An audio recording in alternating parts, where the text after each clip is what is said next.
ब्रह्मज्ञानं प्रथमं पुरस्तादे सेमितः सुरोचो वेनयावः स्वबुधन्याय उपमायस्य विष्ठाः सतस्य योनिः मा सतस्य विवः। नमस्कार मित्रों, आप सभी का हमारे ज्ञान विज्ञान ब्रह्म ज्ञान चैनल में स्वागत है। ज्ञान विज्ञान ब्रह्म ज्ञान वैदिक एजुकेशनल ट्रस्ट, ग्राम भैदपुर, पोस्ट नदनी, जिला मिर्जापुर 96, उत्तर प्रदेश।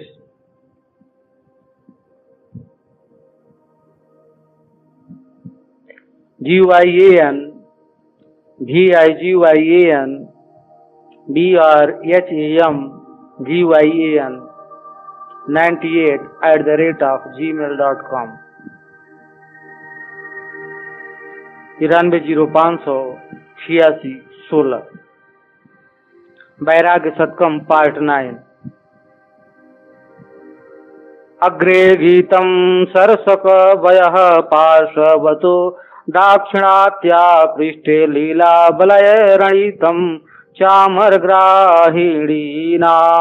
यद्यस्ते एकं कुरु भौर सास्वादने लम्पटस्त्वं नोचेच्चेतः प्रविश सहसा निर्विकल्पे समाधौ। अर्थ: हे मन, तेरे सामने चतुर गवैये गाते हो, दाहिने हाथ बाएं दक्खन के देश उत्तम कवि सरस काव्य सुनते हो। तेरे पीछे चंवर ढोलने वाले सुंदरियां स्त्रियों के कंकणों की मधुर झनकार होती हुई जैसे श्रवान हो तुझ मयस्सर हो तो तू संसार रसा स्वादन में मग्न हो, नहीं तो सबका ध्यान छोड़ निर्विकल्प समाधि में लीन हो। विरमत बुधा योषित संगात सुखात क्षण भंगुरा तत्कुरुत करुणा मैत्री प्रज्ञा वधुजन संगमम न खलु नरके हारा क्रांतम घनस्तन मंडलम शरणमथवा श्रोणी बिंबम रमण रणमन्नमणि में कलम। हे बुद्धिमानो, स्त्री के संग से बचो, क्योंकि उनके संग से जो सुख मिलता है वह क्षणिक है। आप मैत्री करुणा और बुद्धि रूपी वधु के साथ संगम करो। जिस समय नरक में सजा मिलेगी उस समय युवतियों के हारों से शोभित स्तनद्वय और घुंघरूदार करधनियों से सुशोभित कमर तुम्हारी सहायता नहीं करेगी। मनुष्यों, स्त्रियों में मन मत लगाओ। उनके साथ रहने, उनके साथ संगम करने से सुख होता है, पर वह सुख नश्वर और क्षणस्थायी है। वह ऐसा सुख नहीं जो सदा रहे। परिणाम में उससे अनेक प्रकार के दुख होते हैं। जो सुख अनित्य है, शेष में दुखों का मूल और रोगों की खान है।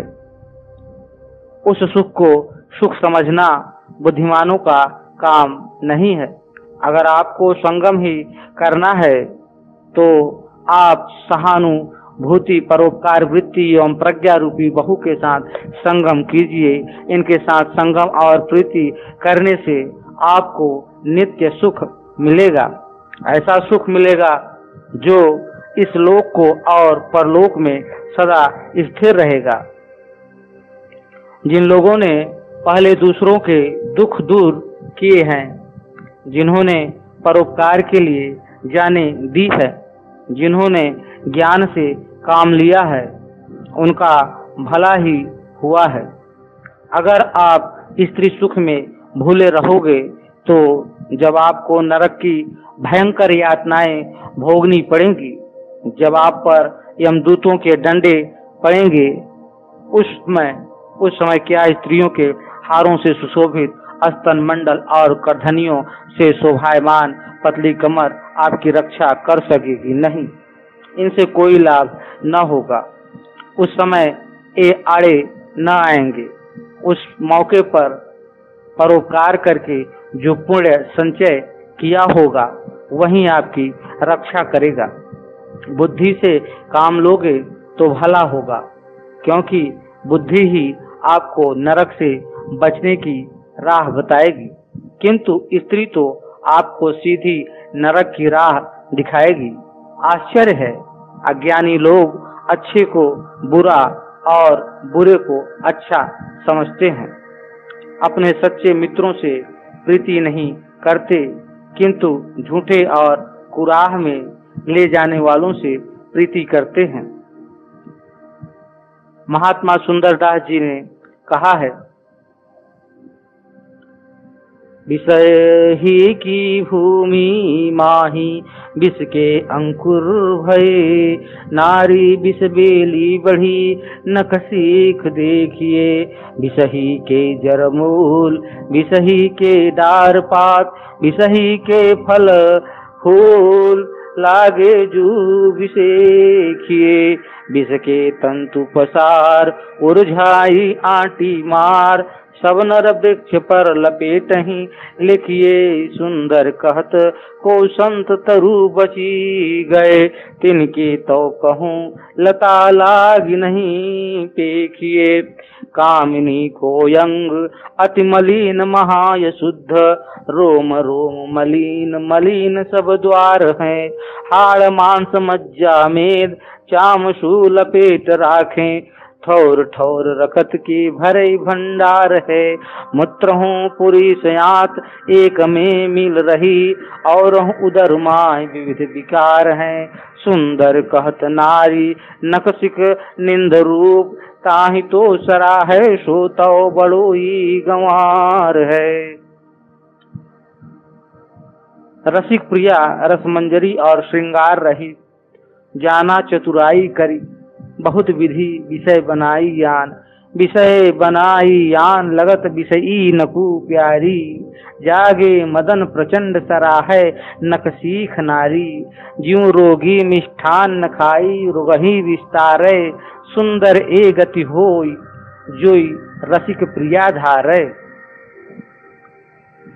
विष की जमीन में विष के अंकुर जमे, फिर नारी रूप विशालता बढ़ी, उस लता में विष की जड़ें लगी और विष की डालियां और पत्तियां आई, फिर उस लता में विष के ही फल और फूल लगे, उस विषलता में विष के तंतु निकले, फिर उस विषलता ने अपने विष तंतु फैला फैला कर नर वृक्षों को उलझा लिया और खुद उनसे लिपट गई।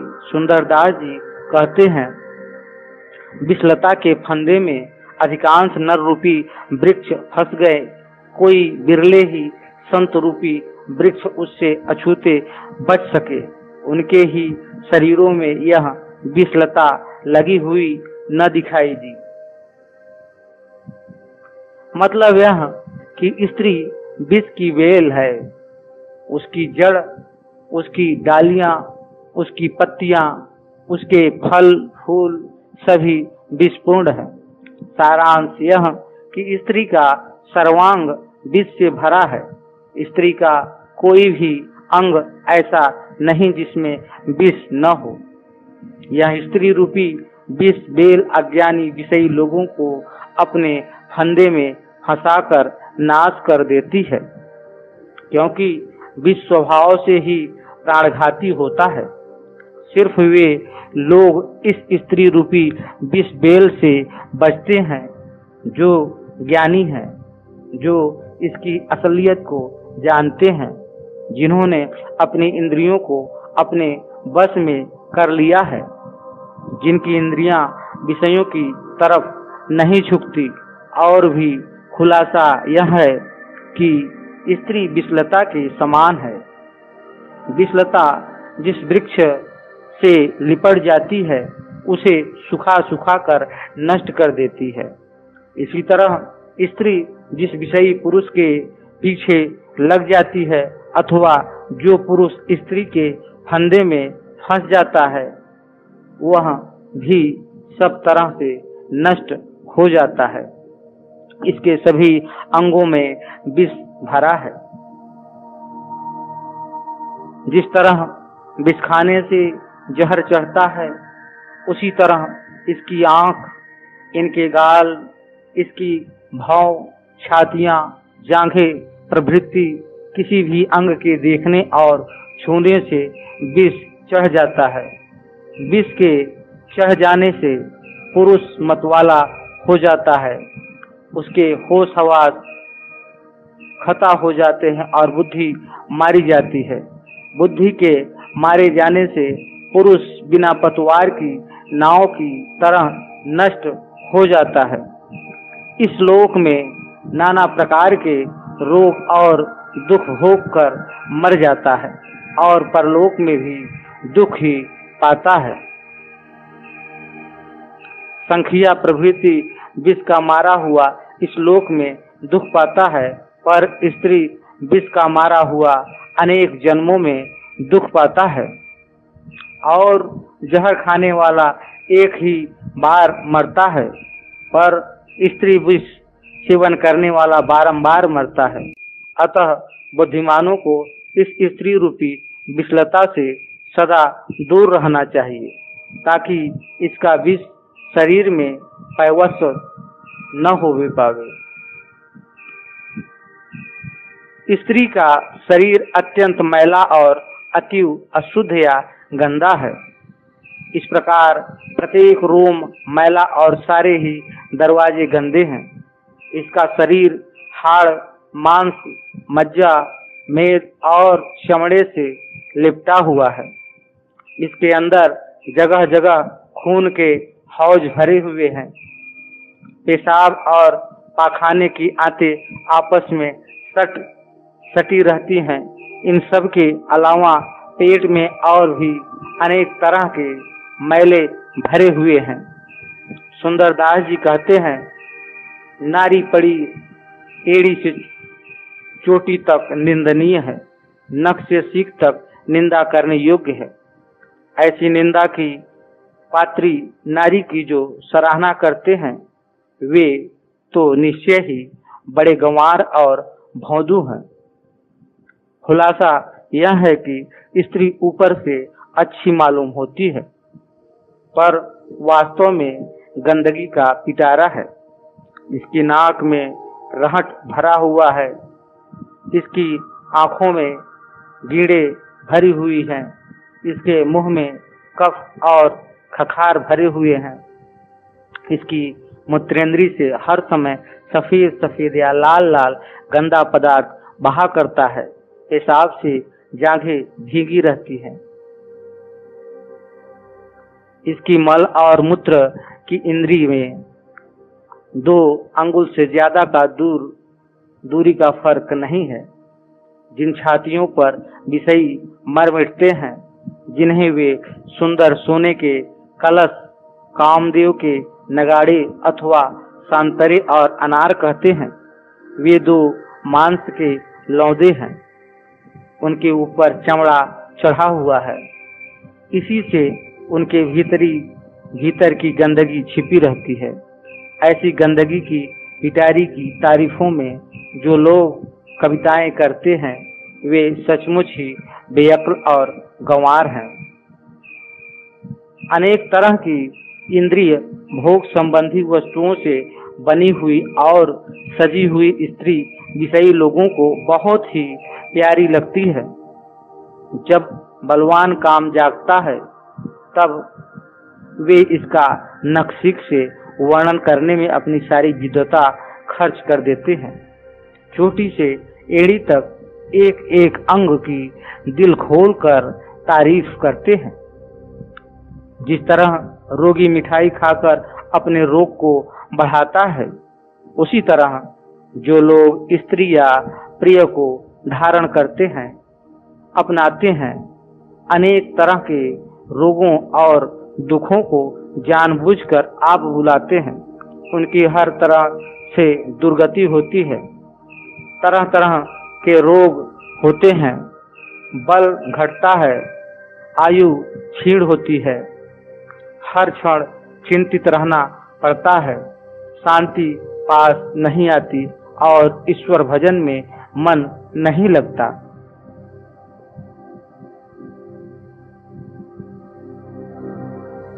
हर समय उसी को संतुष्ट करने की फिक्र लगी रहती है।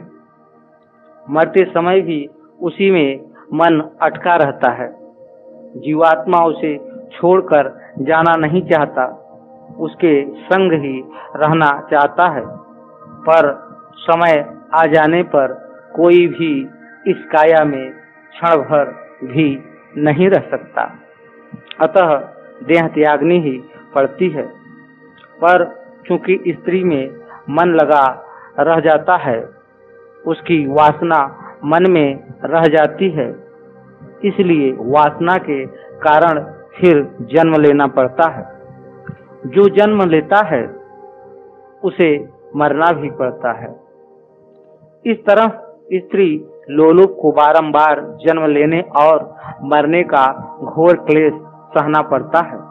उसे कभी सुख नहीं मिलता, उसकी मोक्ष नहीं होती। इसलिए कहा है कि जो लोग स्त्री को रखते हैं उनकी बड़ी बुरी गति होती है।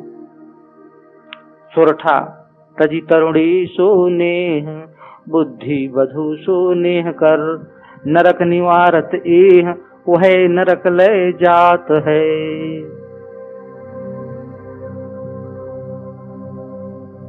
प्राणाघाता नने वृत्ति परधन हरणे संयमः, सत्यम वाक्यम काले सत्या प्रदानम, युवती जनकथा मूक भाव परिसाम, तृष्णास्त्रोतो विभंगयो गुरुषु च, विनय सर्वभूतानुकंपा, सामान्य सर्वशास्त्रेष्वनुपहत, विधि श्रेयसामेश पंथा।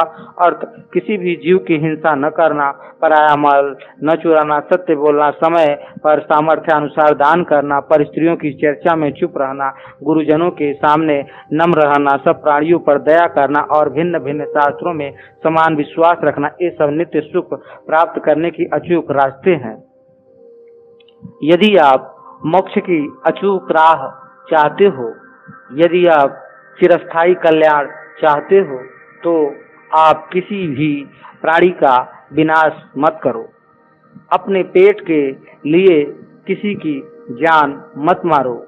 जब मौका आवे अपनी शक्ति अनुसार गरीबों और मोहताजों को दान दो, उनके दुख दूर करो, उनके दुखों को अपना दुख समझकर उनका कष्ट निवारण करो। जहाँ पराई स्त्रियों का जिक्र होता हो वहाँ मत बैठो। यदि बैठना ही पड़े तो तुम अपनी जबान से कुछ मत कहो। माता पिता और गुरु के सामने सदा नम्र रहो, उनकी आज्ञा का पालन करो, उनका मान सम्मान करो, भूल कर भी उनका अपमान न करो। छोटे बड़े सभी प्राणियों पर दया करो, सभी शास्त्रों को समान समझो, किसी में विश्वास और किसी में अविश्वास न करो, क्योंकि सभी का ध्येय एक ही है। सभी वहीं पहुँचते हैं जिस तरह नदियाँ टेढ़ी सीढ़ी बहती हुई समुद्र में ही जा मिलती हैं, उसी तरह सभी शास्त्र अपनी अपनी राहों से मोक्ष या परमात्मा की ही राह बताते हैं। जो ऐसा विश्वास नहीं रखते, तर्क वितर्क के झमेले में पड़ते हैं, वे वृथा भटकते और अपनी मंजिल मकसूद परम पद तक नहीं पहुँचते।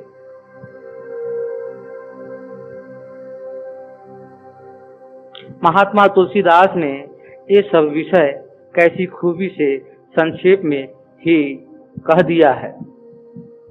सदा भजन गुरु साधु द्विज, जीव दयाल समजान, सुखद सुनय रत सत्य व्रत, स्वर्ग सप्त सोपान, वंचक विधिरत नर अनय, विधि हिंसा यति लीन, तुलसी जगमह विदित वर, नरक निसैनी तीन। ईश्वर भजन, गुरु साधु महात्मा और ब्राह्मणों की सेवा करना, जीवों पर दया करना, लोक में समदृष्टि रखना, सबको एक नजर से देखना, सबको सुख देना, सुनीति पर चलना और सत्यव्रत धारण करना, ये सातों स्वर्ग में जाने की 7 सीढ़ियां हैं।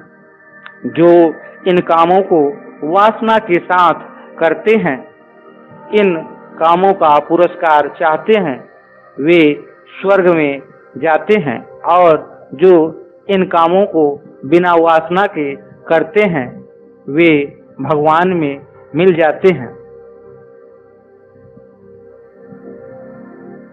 खुलासा यह है कि जो लोग परमात्मा का भजन करते हैं, गुरु, महात्मा और ब्राह्मणों को सेवा करते हैं, उनसे उपदेश लेते हैं, जीवों पर दया करते हैं, अपनी भरसक किसी भी जीव को दुख नहीं होने देते, सबको एक नज़र से देखते हैं, किसी से दोस्ती और किसी से दुश्मनी नहीं रखते, सभी को सुख देते हैं, किसी को भी नहीं सताते, न्याय और नीति के मार्ग पर चलते हैं, अनीति से बचते और अत्याचार नहीं करते तथा सदा सत्य बोलते हैं, सपने में भी झूठ नहीं बोलते, वे स्वर्ग में जाते हैं, क्योंकि ये सात स्वर्ग की सीढ़ियां हैं। गोस्वामी जी ने ऊपर स्वर्ग में चढ़ने की 7 सीढ़ियां बताई है। अब वह नरक की 3 नैसेनी भी बताते हैं। जो लोग चोरी, जोरी और ठगी अथवा और तरह से धोखा देकर पराया धन हड़पते हैं, जो लोग अनीति और अन्याय करते हैं, पराई स्त्रियों को भोगते हैं, पराई निंदा या बदनामी करते हैं, पराया काम बिगाड़ते हैं, जुआ खेलते हैं, वेश्यागमन करते हैं, जो लोग अपने सुख के लिए जीवों को मारते हैं अथवा मोह के वश में होकर जीव हत्या करते हैं, यानी छल, अनीति और हिंसा का आश्रय लेते हैं, वे निश्चय ही नरकों में जाते हैं, क्योंकि ये तीनों काम नरक की नसैनी है।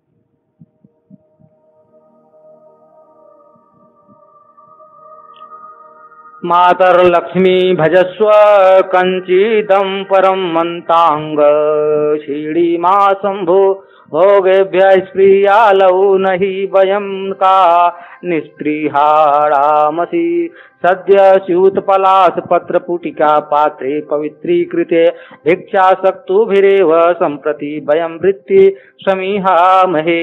हे माँ लक्ष्मी, अब किसी और को खोज, मेरी इच्छा न कर। अब मुझे विषय भोगों की चाह नहीं। मेरे जैसे निष्प्रिय इच्छा रहितों के सामने तू तुच्छ है, क्योंकि अब मैंने हर ढाक के पत्ते के दोनों में भिक्षा के सत्तू से गुजारा करने का संकल्प कर लिया है। जो अपनी इच्छा का नाश कर देता है, जो किसी भी पदार्थ की इच्छा नहीं रखता, वह लक्ष्मी क्या संसार के बड़े बड़े सुख भोग और धन दौलत को तुच्छ समझता है। वह बादशाहों को भी माल नहीं समझता। जो जंगल के फल मूलों पर गुजर कर लेता है या भिक्षा के सत्तू को ढाक के पात में पानी से घोलकर पी ले जाता है, वस्त्र की भी जरूरत नहीं रखता, उसे किसी की परवाह नहीं, उसे दुख कहाँ। यदि मनुष्य सच्चा सुख चाहे, परम पद या परमात्मा को चाहे, तो इच्छा को त्याग दे। सब आफतों की जड़ इच्छा है, इच्छा ही है। दोहा, मौ को तजी भजी और को ऐरी लक्ष्मी मात, है पलाश के पात में मांग्यो सतुआ खात। यूयं वयं भयं यूयमित्यासिन्य मतिरावयो किं जात मधुना एन यूयं यूयं वयं वयं। अर्थ, पहले हमारा आपका इतना गाढ़ा संबंध था कि आप थे सो मैं था और मैं था सो आप थे। अब क्या फर्क हो गया है कि मैं ही हूँ और आप ही हैं। पहले आप में और मुझ में भेद नहीं था। जो आप थे सो मैं था और मैं था सो आप थे। मैं और आप दोनों ही एक से थे। आप और मैं दोनों ही पहले विषयासक्त थे, किंतु अब बड़ा भेद हो गया है। यानी आप अब तक विषयासक्त ही हैं, पर मैं विषयों से विरक्त हो गया हूँ। आपने अब तक संसार के झूठे सुखों, विषय वासनाओं का ही परित्याग नहीं किया है, पर मित्र मैं तो अब इनसे घबरा गया हूँ, घबरा गया, थक गया। मुझे इनमें कुछ भी सार या तत्व न दिखा, इसलिए मैंने अब सबसे किनारा करके वैराग्य ले लिया है। आप सभी नरक में ही हैं, पर मैं विवेक बुद्धि से काम लेकर नरक से निकलकर स्वर्ग में आ गया हूँ। आप अभी तक दुख के बीज बो रहे हैं, पर मैं अब सुख के बीज बो रहा हूँ।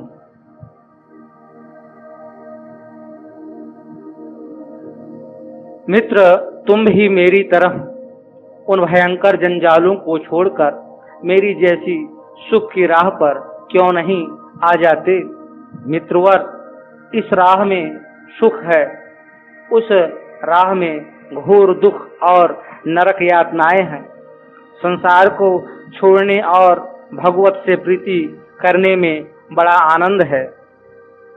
उस्ताद जौक ने कहा है, दुनिया से जौक रिश्ते उल्फत को तोड़ दे, जिस सर का है यह बाल उसी सर में जोड़ दे। दोहा, तुम हम तुम एक हैं, सब विधि रहियो अभेद, अब तुम हम ही हैं, भयो कठिन यह भेद। बाले लीला मुकुटलित ममी मंथरा दृष्टिपाता, किम क्षिप्यते विरमं व्यर्थ एव श्रमस्ते संप्रत्नयत्ने वयमुप ततं बाल्यामावस्था वनान्ते क्षीणो मोहस्त्रीणामि जग जंजाल मालो क्या। अर्थ, हे बाला, अब तू लीला से अपनी आधी खुली आंखों से मुझ पर क्यों कटाक्ष बाण चलाती है? अब तू कामाद पैदा करने वाली दृष्टि को रोक ले, तेरे इस परिश्रम से तुझे कोई लाभ नहीं होगा। अब हम पहले जैसे नहीं रहे हैं, हमारी जवानी चली गई है, अब हमने वन में रहने का निश्चय कर लिया है और मोह त्याग दिया है। अब हम विषय सुखों को तृण से भी निकम्मा समझते हैं। महाकवि दाग कहते हैं, तौबा जो मैंने की निकल आया जरा सा मुँह, वह रंग रूप ही नहीं सुबह बहार का। बसंत को सौंदर्य का बड़ा अभिमान था, जब से मैंने शराब पीने से तौबा कर ली है, तब से बसंत लक्ष्मी का मुंह फीका पड़ गया है। जब तक मैं शराबी था तभी तक उसकी शोभा का कायल था, अब तो मुझे उसमें भी विशेषता मालूम नहीं होती। इयं बाला मा प्रत्नयन् भरतमिन्दी वर्दल, प्रभाचूरं चक्षु क्षिपति किमभिप्रेत, मनया गतो मोहस्माकं स्मर कुसुम्बाण व्यतिकर जव ज्वाला शांति न तदपि बरा की विरमति। अर्थ, यह बाला स्त्री मुझ पर बार बार नील कमल की शोभा से भी सुंदर नेत्रों से कटाक्ष क्यों मारती है? मैं नहीं समझता इसका क्या मतलब है। अब तो मेरा मोह जाता रहा, काम के पुष्प बाणों से निकली हुई आग की ज्वाला शांत हो गई है। आश्चर्य है कि अब तक भी यह मूर्खा बाला अपनी कोशिशों से बाज नहीं आती। जिनका मोह जाल कट जाता है, जिनकी विषय वासना बुझ जाती है, जो स्त्रियों की असलियत को समझ जाते हैं, जो उनको नरक की नैसेनी समझ लेते हैं, उन पर स्त्रियों के कटाक्ष बाण असर नहीं करते। हाँ, वे अपने स्वभावानुसार अपने तीखे तीखे बाण चलाया ही करती हैं, परंतु तत्वविद लोग उनके जाल में नहीं फंसते, उन पर उनके अचूक बाण फेल हो जाते हैं। दोहा के ही कारण दारत बयन कमल नयन यह नार, मोह काम मेरे नहीं तऊ न अति अचित हार। रम्यम हरम्य तलम न किम वसते श्राव्यम न घीयादिकम किम वा प्राण समागम सुखम नैवाधिकम प्रीते किम तद भ्रांता पतंग पक्ष पवन व्यालोल दीपांकुरे छाया चंचल माकलय सकलम संतो वनांत गता। क्या संतों के रहने के लिए उत्तम उत्तम महल न थे? क्या सुनने के लिए उत्तम उत्तम गान न थे? क्या प्यारी प्यारी स्त्रियों के संगम का सुख न था जो वे लोग वनों में रहने को गए? हाँ, सब कुछ था, पर उन्होंने इस जगत को गिरने वाले पतंग के पंखों से उत्पन्न हवा से खिलते हुए दीपक की छाया के समान चंचल समझकर छोड़ दिया, अथवा उन्होंने मूर्ख पतंग की भांति जो हवा से हिलते हुए दीपक के छाया में घूम घूम कर अपने तई जलाकर भस्म कर देता है, संसार को अपना नाश करते देखकर संसार को छोड़ दिया। यह संसार दीपक की लौ के समान है और इसमें बसने वाले जीव पतंगों के समान हैं। जिस तरह मूर्ख पतंग दीपक से मोह करके और उस पर गिर गिर भस्म होते हैं, उसी तरह मनुष्य इस संसार के असल तत्व को न समझकर इसके मोह में फंसकर इसमें नाश होते हैं। जिस तरह पतंग नहीं समझता कि दीपक से प्रेम करने में मेरे हाथ कुछ न आवेगा बल्कि मेरी जान ही जाएगी, उसी तरह संसारी आदमी नहीं समझते कि इन संसारी विषय वासनाओं में फंसकर इनसे प्रेम करके हम अपना नाश करा बैठेंगे। जो बुद्धिमान और विचारवान हैं वे इस बात को समझते हैं, अतः संसारी पदार्थों से मोह नहीं करते और अपने नाश से बचते हैं। वे संसार को अनित्य और नाश की निशानी समझकर इससे मन हटाकर परमात्मा में मन लगाते हैं। वे अपने समान दुनिया का मुसाफिर मात्र समझकर मौत का हरदम ख्याल रखते हैं। महात्मा कबीर ने कहा है, तन सराय मन पाहरू मनसा उतरी आए, को काहू को है नहीं सब देखा ठोक बजाए। कबीरा रतरी पाव में कह सोवे सुख चैन, श्वास नकारा कूच का बाजत है दिन रैन। इस चौसर चेता नहीं पशु ज्यों पाली देह, राम नाम जाना नहीं अंत परे मुख खेह। यह शरीर सराय है, मन चौकीदार है और मनसा इच्छा इस शरीर रूपी सराय में उतरा हुआ मुसाफिर है। इस जगत में कोई किसी का नहीं है। अच्छी तरह ठोक बजाया, जांच पड़ताल करके देख लिया। हे कबीर, पैरों में रस्सी पड़ी हुई है, फिर भी तू सुख चैन में कैसे सो रहा है? देख, इस दुनिया से कूच करने का श्वास रूपी नागादा दिन रात बज रहा है। अगर तू इस चौपड़ के खेल में न चेतेगा, इस जन्म में भी होश न करेगा, पशु की तरह शरीर को पालेगा और राम को नहीं जानेगा, तो अंत में तेरे मुंह में धूल पड़ेगी।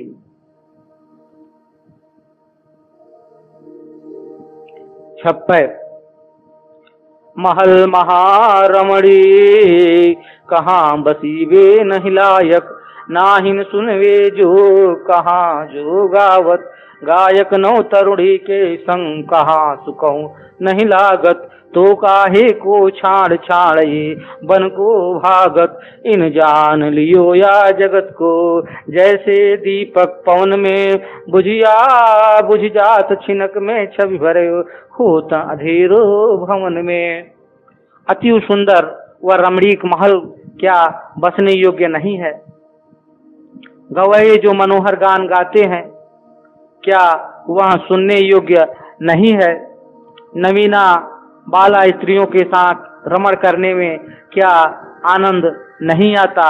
अगर इन सब में आनंद और सुख है तो लोग इन सब को छोड़ छोड़कर वन में क्यों भागे जाते हैं? इसलिए भागे जाते हैं कि उन्होंने इस जगत को उस दीपक के समान समझ लिया है जो हवा में रखा हुआ है और क्षण भर में बुझ जाता है।